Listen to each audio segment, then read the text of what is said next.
My name is Captain Kaleo. Taking care of you guys today. We swam with the sharks in that cage right there. The cage behind us. Remember what kind of sharks we saw? The Galapagos shark. Yeah, so they're a deep water species of reef shark, anywhere from like 8 to 10 feet long. We're in about 500 feet of water there. They were discovered in the Galapagos Islands back in 1905. That's how they got their name, but they are indigenous here to Hawaii, so they're the locals. No, they're indigenous, so they're from here. They didn't just come here from the Galapagos and stay. But so those sharks will basically swim about 60 miles a day on average, doing what's called drive breathing. That's how they get their oxygen, getting the water over their gills. And so they never come to a stop, always swimming from the day they're born to the day they die. Oh, that's cool. Oh, that's sad. Yeah, and then what else did you guys see down there? We saw some fish, and he saw a dory fish. A little dory fish swimming around the cage. There were some minnows inside the cage next to my feet. They're like that big. So the whole reason that the sharks are in that area is because of all those little fish up to the big ones. So the little ones will hang around where we tie up to. They'll eat the growth, and they'll hang around that as like a little safe spot. And then the bigger fish will eat the smaller fish, so on and so forth. So that builds an ecosystem around us. Yeah. And that's what allows us to just pool up and have a lot of life. So the fishermen are always out there, you know, chumming the water to get the bait up to the surface and stuff like that. So the sharks are benefiting from a lot more than just us out there.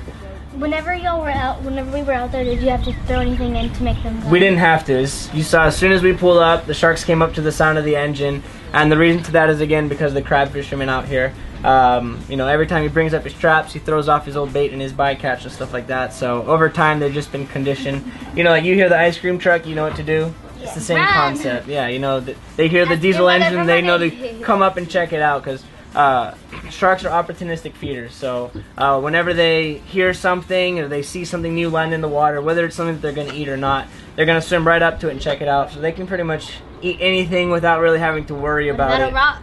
What's that? A rock. A rock would probably sink a lot quicker, and since it doesn't have any smell coming off, it probably wouldn't eat it. But if he was to eat one, he wouldn't like it. It wouldn't feel good on his teeth or anything. But he would survive. He'd probably drop a tooth. Yeah, maybe. They'll just grow it back. Yeah, exactly. So those sharks out there, they live about 25 years on average.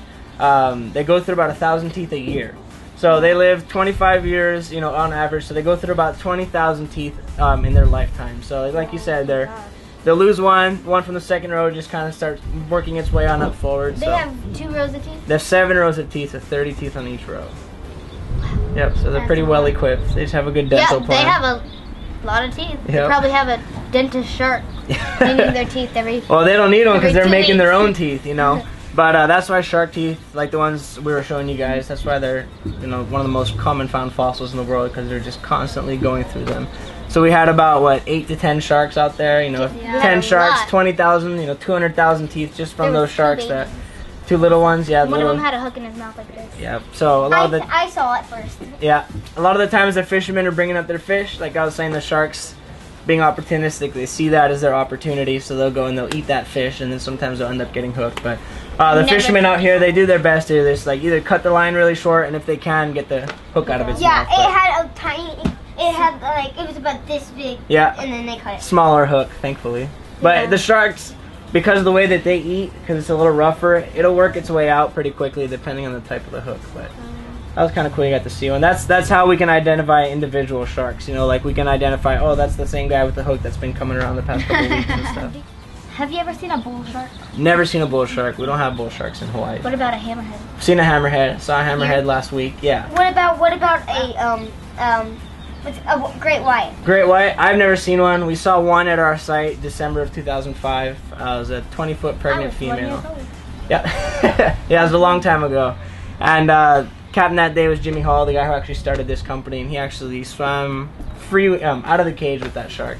So when you go home, if you go and look that up, you know, Hawaii Shark Encounters, Great White, whatever, you'll see that video, which is pretty cool. As you saw, they're really not. You know, if they wanted to eat you guys, they would have been banging at the cage, you know, looking for your hands and stuff. They would have been like if our hands, while our hands were on the bar, they would have come up and like bit them off. Exactly. Yeah, our hands ripped off the metal bar. Yeah, exactly. So yeah, Hollywood, you know, the TV's just exaggerated it a little bit just to make it a little cooler, but they are you know, capable of doing some damage for sure. But do they want us? No, because again, if they wanted to eat us, they would eat us every day, right? Yep. And entirely. I'd be gone. Goners. Like Bob. I like Like you. Bob. Bob. Thank you so much. No problem. You Thank you for guys did everything. Thank you good. for taking us. All right. Nice meeting you. You too. Awesome. Thanks, bud.